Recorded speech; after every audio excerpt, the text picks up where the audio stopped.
I had a virtual student Mm-hmm. that I coach, Okay. and this gentleman, he wanted to have, let's just say, his goal was to get in shape. His goal was to get a job. His goal was to regain visitation rights with his children. Okay. He had all of these goals, Okay. right? So, and I just want you to follow me. He had all of these goals. So I had him to write down his schedule every time that he woke up in the morning. Okay. I need to know what you do from the morning time until it's time to go to bed. Right. That was his homework assignment. Mm-hmm.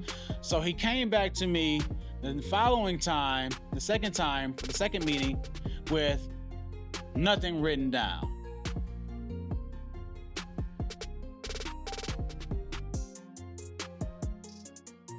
Welcome back to another episode of the Big Dog Talk Podcast. It's me, the one and only Big Charles. Your lunch is ready. Also known as the Big Cowboy. What's up, y'all? It's your girl, Big Shea, and I'm definitely back in the building. Why you always serious though? You always have like this serious. You don't want to be goofy like me. That's your personality. Don't try to put that up on me. That is, but you seem like annoyed with it. You want to get serious on the mic. What's up, y'all? It's me, your girl Shay. Yeah, be silly with me sometime. Be goofy. Don't act like I don't be silly with you sometimes. Don't do that. But no, on the mic though, you don't want to be. You don't want nobody to see your silly self. That's definitely not true. Okay, all right. That's So definitely what's not true then? Tell me what's true. What's true is I'm showing up authentically as myself today. This is the space that I'm in today. Okay. So this is how I'm showing up. All right. I don't have a stage persona. So you're saying I do? Nah, you asked me the question, so I'm answering for myself. So I'm insinuating. You are definitely insinuating something that I did not say. Oh, so I interpreted it the wrong way. Absolutely, I was speaking for self. Oh, see, that's how miscommunication happens. That's how stuff gets started. You were having direct communication with me, and I comprehended something completely different. Why I don't know. Why I don't know. Why I don't know. I don't know. I felt like I was being judged from being goofy, but You've been doing that a lot lately. Feeling like you are being judged by certain things that you do. Nobody's judging you. Okay. Now I've been doing that lately. Okay, what's up, y'all? Welcome back to another episode. Did y'all miss us or what? Huh? Do you like the hat? What's happening? Talk to me. Do you like the hat? I love the hat. I like the hat. It's growing on me. I love the hat. Initially, half of a thumb, but now it's growing on me. But anyway, how you feeling? I'm good. We got a lot going on. We got a lot going on. So that's why I'm like, yo, it's busy right now. You know, I'm just out here trying to lose weight, and everybody just got us outside. Right. Trying to lose weight. You trying to lose weight. I'm trying to get in my best shape. And the demands for Big Dog Talk podcast is demanding. I can't go outside and lose weight, but I'm doing it. I'm doing it. It's happening. The two can exist at the same time. We got goals we trying to achieve with the podcast. We got personal goals that we trying to achieve with our health. We got goals, y'all. And y'all making us be outside. Yeah. Oh my God. Yeah. Yeah. We got some big buckets that we trying to attack right now from a goal perspective. For me, you get your turn, but for me, I'm trying to get back to the healthiest version of myself. So as a coach, though, can you not use the word trying? I am. Thank you. Getting back. Thank you. Either you do or you don't. To the healthiest version of myself. That sound more powerful. Did it feel more powerful? I am getting back to the healthiest version of myself. Talk that talk. Your girl had a hiccup, for a couple of, about 6 months, 7 months. You want to talk about it or no? Little hiccup. Yeah, I don't mind. I mean, it's a part of my story. All right, we'll talk about it. So I had a nice little battle with anxiety attacks that started in December. Sent me to the emergency room 2 times. They didn't know what was going on with Big Shea. Right. They thought I was having a stroke, a seizure, you name it. That was scary. They thought like it was really something to that degree. So the second time I went, Big Charles was like, yo, we going to a whole nother hospital. I don't want to go to this location. Take my wife to this location via ambulatory services. So we get to that location and I get a totally different doctor. And that doctor immediately was like, oh, you're having severe panic anxiety attacks, which is actually like crippling your mind, your speech, your body, your functionality, because it was paralyzing me. So when I would have these intense anxiety attacks, it would paralyze my body and my speech. Yeah. So it could look like a lot of the things that they thought, but it looked like a stroke, but I couldn't walk, but it turned out that I was suffering from severe panic/anxiety attacks. You were losing verbiage. You wasn't able to communicate in the moment. Yep. And so once they found that out, they put me on some medication to kind of help to reset, my neuroplasticity, just help to calm down my nervous system. They wanted me to take it for about a year. But baby, you had a goal. Baby, I had a goal. I told Big Charles, I said, I'm going to go ahead and take this for about 6 months. Because it was working closely with the doctor, though. Working closely with the doctor, doing what I'm supposed to do, seeing improvement. Mm-hmm. Anxiety attacks were less to none within maybe 14 days, seeing major improvement. But one of the side effects that as I continued to take it that I noticed was it caused weight gain. So I was like, all right, bet. I'm feeling better. Not only is the medication helping me, but I'm also implementing tools in my life, back in my life, that just help me regulate my own nervous system. And this is longer than 14 days, by the way. This is longer than 14 days. Now we at like month 4 or month 5. Yeah. So at that point, I was like, you know what? When I talked to my doctor, he said, when you feel like you're ready to stop, you have to wean yourself off the right way. You drop down the dosage for about a week or so, and then the next week, you can stop taking it. You want to give your body time to catch up with the fact that the medicine is no longer in your body at that amount that you were taking. So I did that. I had a goal. I did that. By the 5th and a half month, I started weaning myself off of the medication. Making sure that, when the medication is completely out of my body, that I'm able to manage my nervous system, manage my thoughts, manage feeling overstimulated, how to manage all of that. What do I need to do during the day, at the end of the day, in the beginning of the day, in order to make sure that I set myself up for success? And so today I sit here off of the medication for about a month and a half. Mm-hmm. And 7 pounds down. Let's go. And I'm still outside. Yeah. Goals. That's goals. That's the main focus right now. Goals. You set a goal. I did. You worked really you were very. That was a tough time. And shout out to you for even speaking about it, because that was rough. Yeah. You know what I mean? I had to miss work. Yeah. We had to take care of you. We had to take care of Mom. It was rough. The whole house was destroyed. My kids was worried about if Mom was gonna be okay. Deep down, I'm worried about if you were gonna be okay. But I had a knowing that we go through everything and come out stronger. Right. At the end of the battle. But that was crazy. Yeah. And shout out to you being able to talk about it. Anxiety. You know how many people suffer from anxiety? Yeah. We didn't even plan to talk about this. No. This is not scripted. No. So this is the first time I think you even spoke about it since it happened. This is the first time that I've spoken out loud about it outside of, family. Right. Specifically. And I'm happy to do that because, one, I feel like it's a part of my story, it's a part of my journey. But 2, I achieved a goal for myself. And I'm still achieving a goal as it relates to what that moment in my life, what the effects of that moment in my life was for me mentally and also physically. So when you set that goal, could you see yourself like healthy still, like in the future? Although like in your current state of mind when you began taking this medication. Right. I'm painting a picture. Yes. When you first start taking medication, mm-hmm. Honestly, you're like, oh no, I don't want to be on this. How did you still manage to set a goal to want to wean yourself off?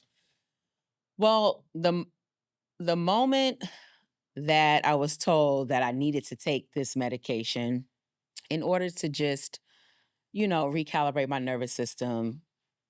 I was like, I don't want to take that. I was like, and I'm definitely not taking it for a year. I remember telling the doctor that I'm not taking that for a year. And I told you I'm not taking that for a year. I said, but I know that obviously I need help, so I had to become submissive to the fact that this was something in my life that I had control over, but I really didn't have a whole lot of control over at the moment. So thinking about the big picture, I had to take the medicine in order to get better. But I knew the moment that I started taking the medicine that it was going to be a short-term goal for me. I knew that, there were going to be side effects. I was going to deal with that. I was going to do my absolute best to still show up in the world the best that I could at the time, but that this wasn't something that I was okay with doing for longer than 6 months. I wanted to regain control back over the things that I could control. I guess I'm asking though, because we're talking about goals. We're talking about goals. And because you had a goal, it gave you motivation to keep going. Exactly, because I knew that wasn't there was no period there. There was a comma. In this month, this is what I'm going to do. So I knew that the first goal for me was take the medication, see how you feel. That's most important. See how you feel so that you can continue to be an active and strong member for your family. You were working really closely with the doctor as well. Very closely. I don't look over that. You were sending emails. You got having meetings, all the things. The entire time. Yep. Then the second part of, the plan was, okay, I'm feeling better. So it is working, right? I know that there are some side effects. I started to see those things resonate. I'm like, but I can't stop now because I'm not giving the medication the time that it needs to make me better. Yeah. So I said, okay. I reevaluated at about month 4. I did a self-evaluation. Okay, because some days I might forget it. You know what I mean, to take it. I'm like, oh, okay, I felt good. I forgot to take it this day, but I still feel really good. So when month 5 hit, I said, okay, we're only 30 days away from the goal that I gave myself to be off of this medication. So now it's time to start the weaning process. Right. Now it's time for me to start using all the tools that I've gained along the way and get to the finish line with this part of my life. Right. And so that's what I did. And here you are, dropping weight now. Yep. Dropping weight. And that's crazy because we're speaking of goals. Yep. And shout out to you for... That's full transparency. Yeah, that's full transparency. I have nothing to lose. Right. Only something to gain that, may help somebody else that's listening that suffers from anxiety, want to lose weight, a combination of the two. Maybe they're gaining weight due to depression, anxiety, like all sorts of mental, health issues. That's a whole topic by itself. It's a whole nother topic. We didn't even come here for this. Nope. That anxiety, even the medication that you were taking, we might as well just stay right here. Yeah. It was affecting the family. Yeah. As far as just some things you just couldn't do. Like as far as the emotional connection, it wasn't there. Like you said, you were gaining weight. I really didn't put 2 and 2 together. I just thought, I didn't know that you were gaining weight until you mentioned that you were gaining weight. Yeah, no, because when I told you, I said, babe, do you see all this weight I'm gaining? And you was just kind of like, no, not really. And I'm like, oh my God. But what that was doing was creating a whole other issue around self-esteem and how it impacts you really being able to show up as your true self, because now it's creating a layer of insecurity that you didn't have before the initial crisis. That's crazy because now that you mentioned that, I just remember your self-esteem. Now this is hindsight. Yeah. Because I was telling you, babe, you're not being affectionate with me. But I'm not considering the medication. Yeah. I'm like, baby, I need you to touch. I need you to touch me. I need you to come. I need you to rub on me, rub on my skin. Yeah. But I'm not considering the medication. Right. Now, when you stopped taking that medication and you was going through detox, and it wound up getting out your system, I'm like, oh, she rubbing on me a lot. Yeah. You know what I mean? But I wasn't considering the medication until you and I spoke about it. Right. That was right. You know, because I mean, you got to think about it. If a medication is like blocking one area of your brain, there's other areas that are going to be impacted, like your ability, like you said, to even be like affectionate or that emotional connection with people. It kind of it did get shut off. Yeah, it was starting to be a problem in our relationship though. Yeah. And you and I had a real conversation. We were a real life conversation behind it. And then you brought some more understanding to me, but I had to have the courage to bring the conversation up. Right. And then when we brought the conversation up, I remember talking to you in the car about it, and I was like, "Are you okay? Like what? Like, are you okay with me saying what I'm saying to you?" Yeah. You're like, "No, I am. I'm just processing it. I'm digesting it." I'm like, Right. because it had me feeling like you didn't like me anymore. Yeah. This was recent. This was a few months ago. Yeah. That was the peak of Yeah. like that was I had been taking it for about 4 months and that was the peak of it. I'm like, what, you don't like And so what happened for me is nothing about what I was doing had changed. Right, I was eating the same. I was going to the gym 5 times a week. I was doing everything the same, but I couldn't control what the scale was doing because at first I was bugging out. I'm like, oh my God, maybe I'm eating too much rice, too much salad. Like I was just making up stuff. You know what I mean? And then I realized like it also like those sorts of medication will cause like bloating and protruding in your abdomen area. And that's when I was like, okay, I'm nobody's skinny girl, but I also, that's not a huge area of focus for me outside of when we have babies, that lower section. But as far as like, protruding out like that, I'm like, that's not how my body, is made up at this point in my life. So that's when it dawned on me late in the game that, oh, it's the medication that's making the bloating happen in my stomach area. So let's go back though. Let's talk about the anxiety, if you don't mind me. Yeah. Because I know there are a lot of people that suffer from anxiety attacks. And it goes very underdiagnosed and undertreated. When we first experienced, this last time when we experienced the anxiety attack, this is something that I've never seen it before like this. Right. Like manifesting the way it did. It was happening almost every day. Yeah. And life was good for us. Yeah. We're having a good time. The home front was good. We're not arguing anything. Life was good. And I just know out of the blue, here come these anxiety attacks. And it was putting you in a place where I've never seen you that crippled. Yeah. That was another thing. That was crazy. Yeah. Yeah. And so, like, just to speak on the topic of anxiety, it's very crippling. Because if you remember the second time I had to go to the hospital, I refused to drive for 30 days. Yeah. So that in itself put like a different space within our home because I wouldn't drive.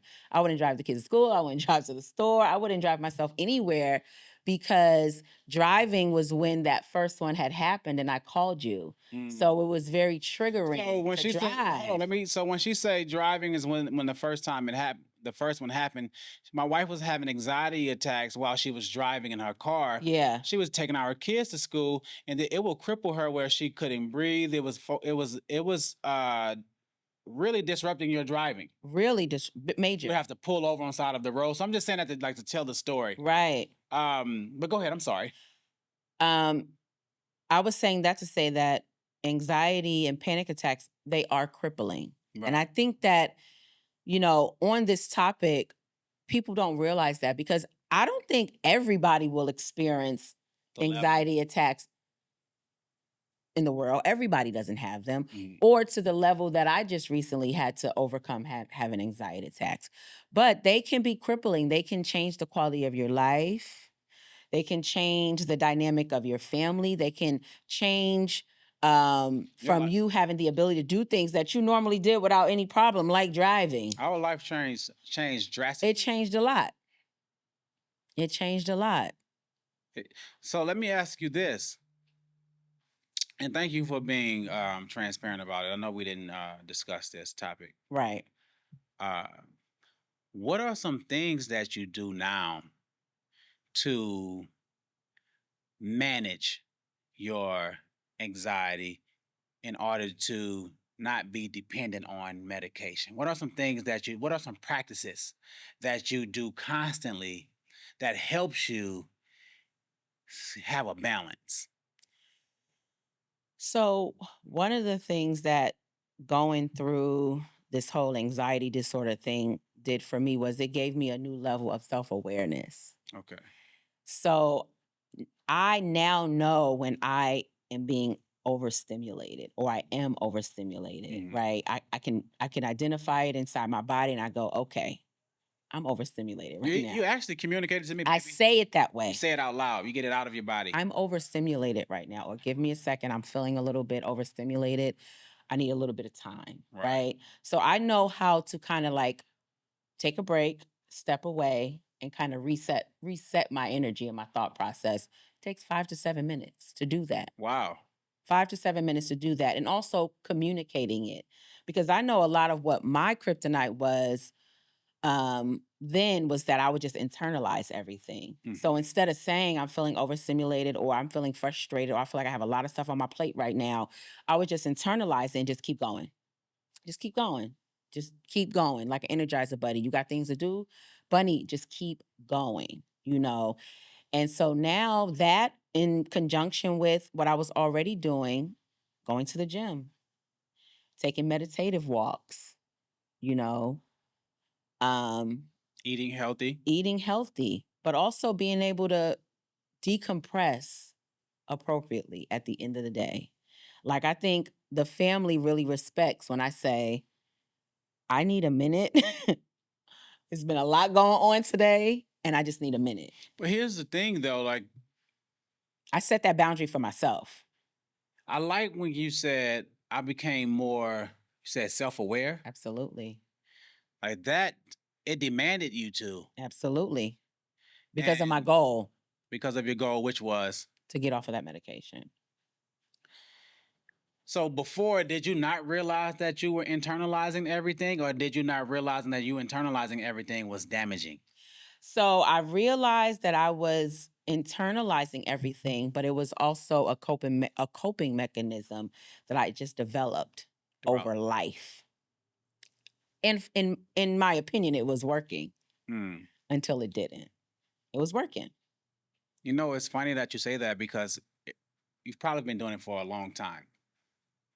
But they say that the older that we get, whatever we use as an unhealthy coping mechanism to manage our mental space, our mental health, it usually exposes itself the older that we get. Yeah. So if we don't deal with something in a healthy way, if we don't, since we're not taught to deal with something in a healthy way in our younger ages, and we continue to do it the same way over and over and over again, although we think that we are handling it the correct way, it will eventually expose itself the older that we get. That's why more people are having like mental health issues, because we learn the wrong survival tools to cope with things. Like, for instance, your anxiety basically stimulated because you were always internalizing everything, you know, and you would use it to, honestly, it would also even give you energy to stay busy. I would use it to fuel me. You wouldn't sit still at all. Now I watch you sitting still, you taking breaks, like, let me calm down. I'm going to sleep.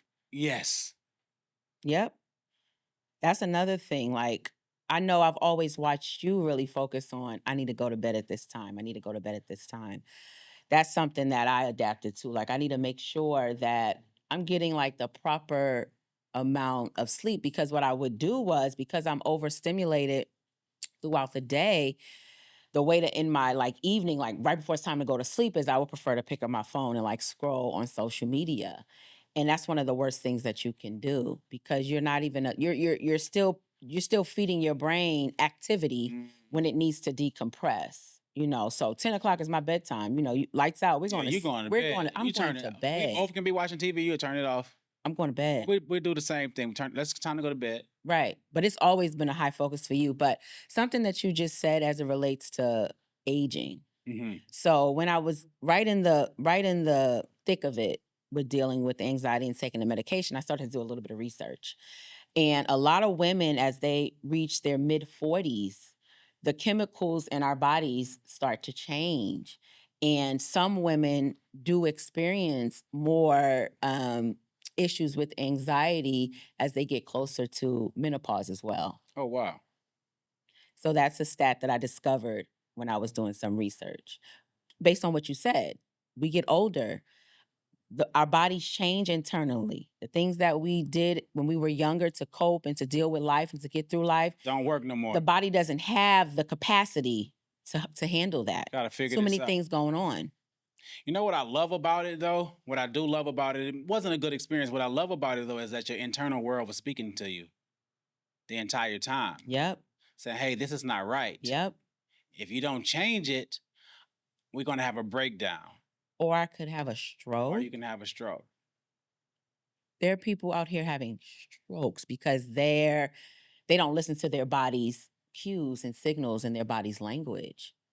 This is good because we started off talking about goals, but now we're talking about just being self-aware and using your body as a guide, which is one of the major foundations that we've built about this podcast. Like our internal world speaks to us. Exactly. Become more intuitive with self. Exactly. And become more aware. So, okay. Sheesh, I wasn't planning on having this episode today. Anxiety. So we say that we use exercise, and you became more self-aware. Yep. Exercising. Yep. Meditative walks. Yep. Eating healthy. Yep. Getting it out. Yep. Verbalizing it. Yeah. And I can, on that note, I can still tell that when I'm snappy, it's because I'm overstimulated. So why you don't admit that? So that's a whole nother conversation. I just did. Yeah, but don't admit it on the podcast. No, I'm telling you. Don't admit it on the podcast. Because at home. Maybe I just got that revelation. At home, I'm like, we got to pause on that. No. At home, matter of fact, we went out to eat the other day. Oh, boy. Don't start that stuff. No, let me tell you, since you just said that, okay. You realize that you get snappy.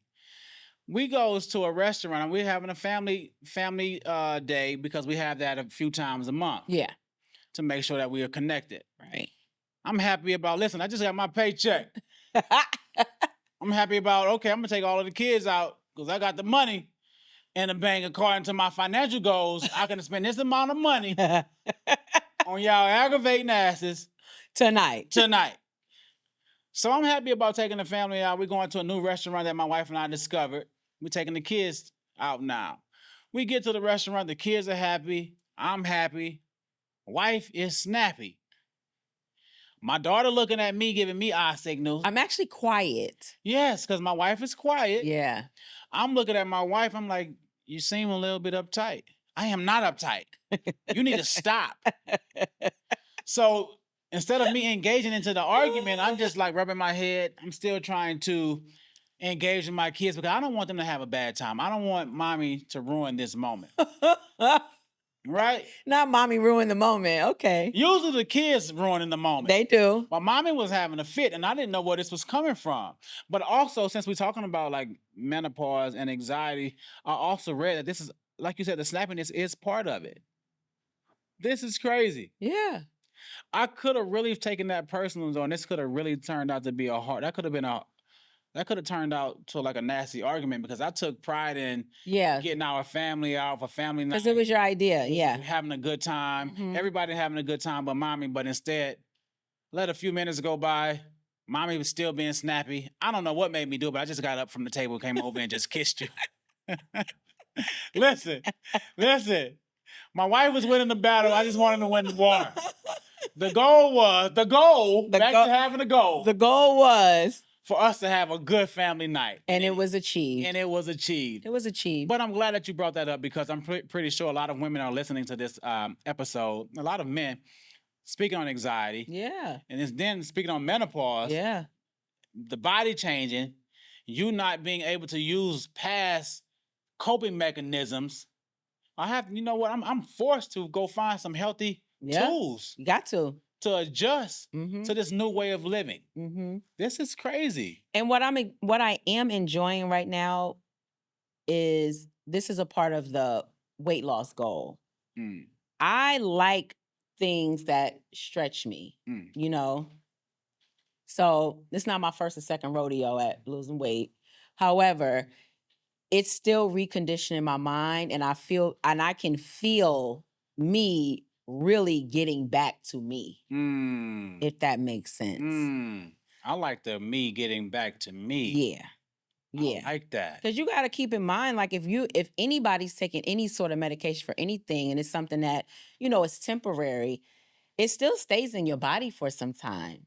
You know what I mean? And I officially, it's been maybe 6 weeks since I haven't taken any of the medication. So it's still, the body and the mind and the brain is still going through a detoxifying method. So what I like though is what I like about the conversation, and you're talking about medication and your goals and detoxing. What I like about, so first of all, I just want to put this on the table that we're not telling anyone to not take their medicine. Absolutely not. If you listen to Big Shea, she worked closely with her doctor. Yep. She gave her doctor goals. Mm-hmm. The doctor aided her with how to work carefully in a healthy way to achieve your goals. Absolutely. The doctor was your coach. Yep. So it's crazy. We're talking about goal setting. I remember, and you can tell me if I'm off topic. Okay. I was having we're going to get back to the anxiety, but right now I also want to talk about goals because I know there are other people that are listening that have other goals. Their goals may not be anxiety. That's a health goal. That's a health goal. Exactly. They may have a financial goal. Right. Another person I have a goal to get this certain type of job. Career goal. Spiritual goal. Exactly. Financial goals. So when you're talking about goals, I had a virtual student that I coach. Okay. And this gentleman, he wanted to have, let's just say, his goal was to get in shape. His goal was to get a job. His goal was to regain visitation rights with his children. Okay. He had all of these goals. Okay. Right? So, and I just want you to follow me. He had all of these goals. So I had him to write down his schedule every time that he woke up in the morning. Okay. I need to know what you do from the morning time until it's time to go to bed. Right. That was his homework assignment. Mm-hmm. So he came back to me the following time, the second meeting, with nothing written down. Mm-hmm. But he have a goal in his mind to achieve. Now, a goal in your mind to achieve without something being written down, that's just like a hope of a dream. You know what I mean? It's a fantasy. It's a fantasy. You're living in a fantasy. It's a fantasy. Correct. So I said, listen, you paid me to coach you. Either you're going to listen to and apply the tools that I give you because you don't know. You reached out to me because you don't have the tools to get you to your to accomplish your goals. Right. So either you're going to go through this process and go through it, or we're going to end it. Right. I already got your money. Right. So fast forward, write down everything that you do from morning to nighttime. So he came back with everything. I want to know everything that you do. He came back the third time. At 7 o'clock, I woke up. I went and ate me some food. I also laid down and watched TV for like 2 hours. Mm-hmm. Got up, made me some lunch. Walked to my homeboy house. We went and talked. We talked for about 2 hours. Now it's like 5 in the evening. Okay. And follow me. I'm painting a picture. I'm here. I'm with you. It's 5 in the evening, so now I'm gonna go out. I'm gonna go blow some trees right quick. Talk to my other partners. 7:30, 9 o'clock. 9 o'clock. I'm in the bed. Mm-hmm. Do it all over again. Okay. So while he's talking to me and saying his goals, I'm writing it down on my poster. Okay. Now this is a virtual class. Right. I'm writing down his goal. Right. On the whiteboard. Right. And I'm writing down his action plan to achieve his goal. Right. So after I wrote down his goals and I wrote down his action plan, he get up at this time, he do this, he go lay in a bed for 3 hours, and he go by his homeboys for another 2 hours, and he do this. Then I just asked him, right, does this sound like a person that want to accomplish goals? Right. Based off of your habits. Your behaviors, your everyday choices. Yep. Does this sound like a person that's going to accomplish these goals? Real talk. And the reason I brought that story into the picture because at the beginning, you mentioned that you had a goal. Yep. You had a vision of seeing yourself off of the medication, yep, getting back to the old you, a better version of you. Actually, you're more aware now. Yep. Better version. So I'm talking to the listeners. If you are a person that has a goal It's time to dial that in. Yep. It's time to write it on paper, because I say this, I believe this. When you have a vision, when you have goals, it gives you a sense of direction. Absolutely. And when you have a sense of direction, it demands progression, because it pulls you. You're motivated. You're motivated. You're inspired. Yeah. Matter of fact, when you say motivated, what's crazy is because once I showed my client his strategy and what he was doing, and we had to reevaluate some things, and we had to write down some goals, some strategies that was going to help him step by step accomplish his goals. When he started following that plan, his confidence started becoming... Exactly. Because he had low self-esteem. He struggled with managing his bipolar disorder, you know. And before all of that, he was allowing life to control him. Okay. I did not allow anything. I did not allow him to use anything as an excuse. Right. Right. We're gonna use whatever you have in front of you, and we're gonna work towards it, and you're gonna get better. Every day he started waking up at a certain time. This time, every time was counted for. Yep. He had no room to go hang out with the homies. We call that productivity. We call that... Why are goals important? It drives productivity. It helps you create healthy habits. It boosts your self-esteem. You're motivated. It helps manage your mental health. It absolutely does.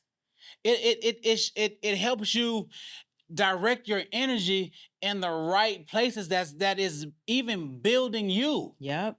Like I said earlier, progression demands... direction demands progression. Right. And everyone that... It's when you when you have a sense of direction for your life, it gives you a good feeling. It does. Now, let's just keep it real. Everybody feels like when they're setting a goal, it's going to be linear. Mm-hmm. I'm going to go from here to here. It's just a straight line. But no, there's loops, there's ups, there's downs, there's sideways, go back. Refocusing. You have to refocus. You don't change the goal. You readjust the plan and the strategy. Ooh. That's like me. I wanted to stop. Honestly, I wanted to stop taking that medication ASAP. 2 months in. But I was like, no, you can't do that. Like, we're not doing that. We're going to, because based off of listening to the doctors, exactly, they said that it takes a certain amount of time for the brain, based off of their homework that they studied, their expertise. It takes a certain amount of time for the brain to even like rebuild itself. So no, we need you to take this medication so that you can become less anxious. In the meantime, how can we work together? Yep. To accomplish the goal. Yep. And here's the thing, though. We talk about like goal setting. We talked about anxiety, but do you think it's necessary? Because you also have a vision board. I do have a vision board. You have a calendar. I do have a calendar. You know how you knew that you wanted to be off of medication. You knew that you wanted to lose weight. You knew that you wanted to become a better person. You had all of this written down. Now, let me ask you, do you feel like writing your goals down on a piece of paper, does that really matters? 100%. 100% it matters. It matters. Here's the thing.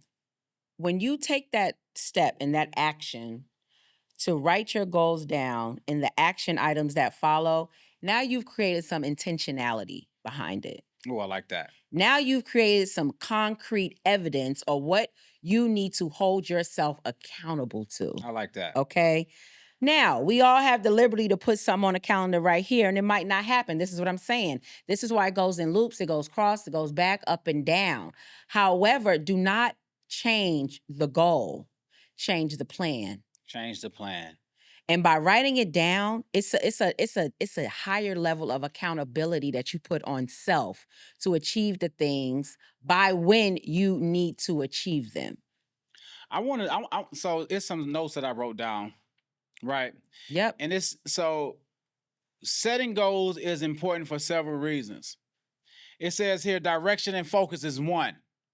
Goals provide a clear direction and help you focus your efforts on specific objectives, making it easier to channel your energy and resources effectively. There you go.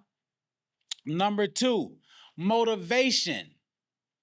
Having clear goals can be highly motivating, giving you something to strive for in a sense of purpose. Yep. Number 3, measurable progress. There you go. Right. There you go. Goals allow you to measure progress and achievements, helping you to stay on track and recognize milestones along the way. One thing for certain that we do is we gonna celebrate them small wins. You have to celebrate the small wins. You have to. We have to. Another thing goals do, accountability. They make you accountable. Setting goals make you accountable to yourself and others, encouraging you to take responsibility for your actions and your decisions. You are in control of your life. That's what I said. If you choose not to do that thing that you put on there to do in that time frame, that's on you. Everything is cause and effect. Everything. Every choice that you make is counted for. You understand? Big time. Another reason why it's good to write your goals on paper, personal growth. Pursuing goals can lead to personal growth and development, as it often involves overcoming challenges and learning new skills and gaining new experiences. There you go. Writing down your I've done my homework this time. I want to know. Listen, after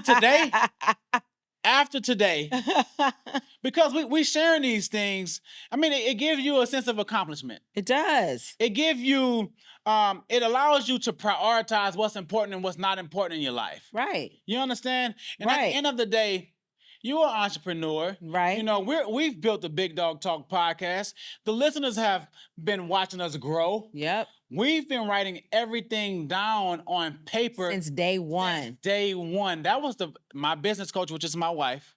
That's a whole nother conversation. Right. You are adamant about writing things down, looking back over it. Are we making the right decisions, the right steps to navigate us to the bigger picture? Right. Are we staying on track? Or do we need to refocus? What do we need to do? Working with the end in mind. What is your goal? Do you have a goal? Yep. Yep. Because at the end of the day, we can talk about our vision. Yep. We can have these fantasies, baby, without dreams. All of that ain't nothing but a big fantasy.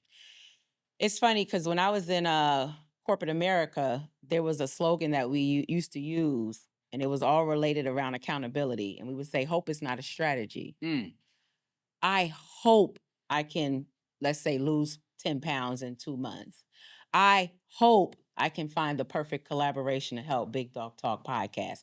I hope I can expand my business so that I can service more people in my community. Hope is not a strategy. What is the plan? Wow. What is the plan? What are the action items that you're taking every day, every week, and every month to get you to your goal? I believe in that wholeheartedly. Wow. I believe in it in relationships. I believe in it with your health, your mental health, finances, your career goals, your entrepreneurship goals. What are you doing every day to get to the goal? It's the little things that add up. Details. The little things every day add up to the big goal. Every day you got to do something. What did you just say about that? Hope is not a what? Strategy. That's not a strategy. Hope is not a plan. It's not a strategy. If I hope. I hope somebody bless me with $1 billion. I hope. I hope someone give me a new. I hope I get a new job. I hope my husband know how I feel right now. I hope. I hope I win the lottery. I hope my kids turn out to be successful. I hope. No. I hope. That's not a strategy. And that's like no accountability over your life at all. Wow. No, thank you. Wow. No, thank you. No, thank you. Listen. Big Shay said it. Big Shay say hope is not a strategy. Ooh, talk It's a low level of accountability. If you want to see some results in your life, you got to do something every single day that leads you towards your end goal. Oh, you dropping gems. You say it's a low level of accountability? Absolutely. So hope is a low level of accountability. No, hope is not a strategy. Oh. Saying that equals a low level of accountability. Oh, so let me fix that. Yeah. Sheesh. Yeah. Talk heavy. Talk. Yeah, and I'm not talking about something that I don't know. Right. You know, I was opening up the conversation not to get into anxiety or my personal journey with it, but I really wanted to talk about, you know, the importance of having goals to see progress in your life, because you do meet a lot of people and they may have really amazing ideas and you can see the potential in that person, right? You're like, oh my God, that person has so much potential, yet that person doesn't have a goal or a plan in place to achieve those things. They're just being hopeful. Fool. And you know, and it's not. So my goal today was to really encourage our listeners and our viewers to saddle up. Dial in. Put one foot in front of the other and create yourself a plan. A plan. What can I do every single day? What can I do on a weekly basis? What can I do on a monthly basis? Who can I connect with? Who can I talk to help me reach my end goal? I like when I'm back in school to get to a big goal that I have. A big goal. I like when you talk like this. It's sexy. That's sexy to me. I'm going to turn this mic off. Goals. That was good. Yeah, I mean that. I mean, we live and die by it. Yeah. Same thing with relationships. Everything. You want to find that man or that woman? What's your plan? What's your strategy? How you going to go about that? Are you ready? Sheesh. I love my people. When it comes to even like finances, I want to have $5,000 in the bank. Well, your ass got to stop spending so much. There you go. How much are you putting away? Are you budgeting? How much are you putting away on a weekly, bi-weekly, monthly basis so that you can see that your plan is working? Why? Because your savings account is going up. That's measurable. You want to lose weight? What homework have you done? What changes have you made to your diet? How much exercise are you doing? How many calories should you be eating? Because if you do the things in your plan, you're going to see the pounds drop on the scale. So if you work it, it's going to work. Baby, listen, if you work it, it's definitely going to work. If you work it. I'm working mine. Listen. Call to action. Set your goals, write down a plan, and work the plan. Yeah. You understand me? That's 3 easy things. Yeah. 3 easy things. Yeah. But at the end of the day, until next time, stay motivated. And hope is not a strategy. I still love y'all. Thank you for sharing in this transparent moment with me today. Hope is not a strategy. Leave them alone. They heard enough from you today. We love y'all. Shoot, I like when you talk like that. That's sexy. Talk heavy, talk dirty to me. Hey, golly. Intellectual conversation. Man, we ain't even say you can follow us on Big Dog Talk Podcast, Facebook, TikTok, Instagram. We done left all of the other stuff off because you done took over. I love my people.